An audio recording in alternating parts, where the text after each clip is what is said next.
Welcome to Random Movie Time! Today we are discussing the 2015 documentary Theory of Obscurity, a film about the residents, directed by Don Hardy. The Residents are an avant-garde audio-visual group that blossomed out of the psychedelic art scene of San Francisco in 1972. They have a number of short films and records under their belt, and they are still touring. To this day, 50 years later, nobody knows who they are. They believe that being recognized is less important than the art. So, Tommy, what do you say about this movie? Well, I thought it was pretty interesting. I first heard about the Residents in the 1980s when they did their cover of James Brown, It's a Man's World. Yeah, they were always interesting to me. I'm not a huge fan of experimental music, but I really respect them because it takes experimental musicians to push the art form forward. So I really respect everything they've done.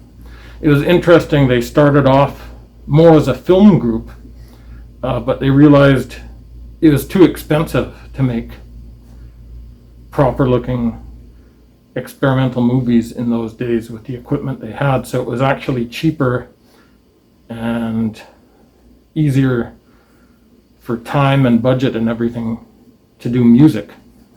So that's what they concentrated on. And it's kind of a myth that you never see them, or people never know who they are. I think that's part of their marketing. But I mean, in this movie, like, you can see old clips from the 60s where they're not wearing masks or anything. And they interview a bunch of people who are supposedly, associates of the Residents. But, you kind of get the impression, okay, this guy's actually the singer. But it doesn't matter. It really doesn't matter. Like, you shouldn't even bother trying to figure out who's who in the band, because, as they say, it's more about an idea. Anybody can be in the Residents. Anybody can work with them. A lot of people have over the years.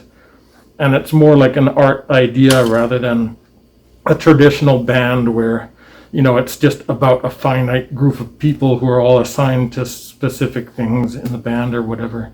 It's more like an idea and an art experience that everybody can share in. And this movie really highlighted that. And it was really interesting going deep into their career and interviewing lots of people who knew them and worked with them. And they were probably interviewing the band themselves, like, as I said.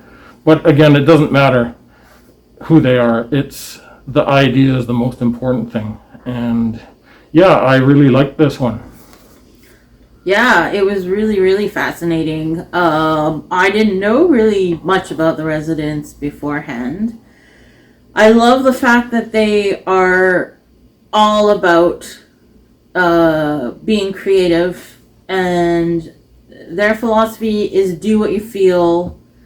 And they had lots of chances to go with like major record labels, but they didn't want to do that because they didn't want to be restrained in what they wanted to do. They wanted to do what they wanted to do when they wanted to do it.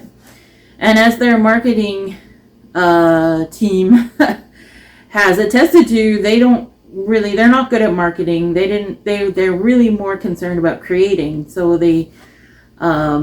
which is part of the reason why they're not that well known. One of the people that was interviewed was talking about how huge they were in Britain. And the reason being was because it was a genuine alternative to prog rock. They felt prog rock was so uppity and upper class kind of thing. Whereas this was genuine and real, and this this came from a real place instead of something so removed. Well, I thought that was a really, really cool idea. And this documentary does talk about how these guys have been struggling artists for 50 years, and they continue to be struggling artists. But it's okay because they're happy at what they do. And their short films look so incredibly fascinating. I guess in the 80s, a lot of their short films were, they had them highlighted on MTV. And I think it's great. Another thing that struck me was that they were great innovators. They're great innovators. They really jump on new technology. They might not know how to use it, but they learn and they adapt and they continually progress. It's really, they are really to be admired. And I concur with Tommy. I'm not really that into experimental stuff or avant-garde stuff. But what I love about these guys is that they're not putting it on. They're not putting on airs. This is who they are, and they're happy creating. And that's great. I'm 100% behind that. Yeah. And we get to wear these wacky costumes. Yeah,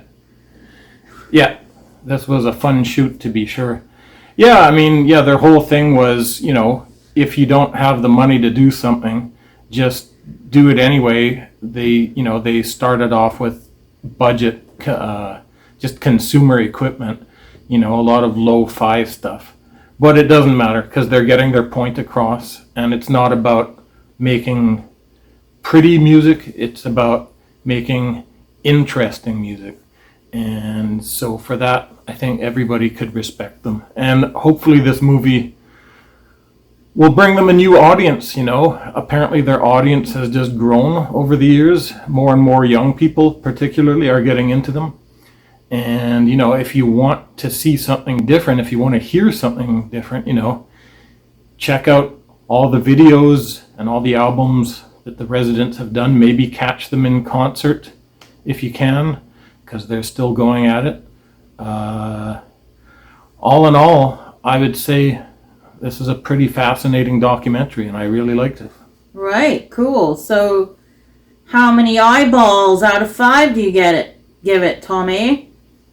Well, I'd have to give it 5 eyeballs out of 5. This was a perfect documentary, very well done, very interesting.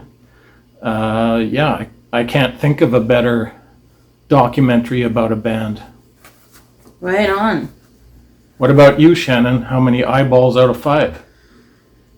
Well, yeah, I have to say, I'll give it 4 eyeballs out of 5. I really loved it, and I was really fascinated, but it didn't strike me as a 5 out of 5 for me, but I completely recommend it. I really do. I would check it out. Learn more about these guys. It's just really great, an incredible story.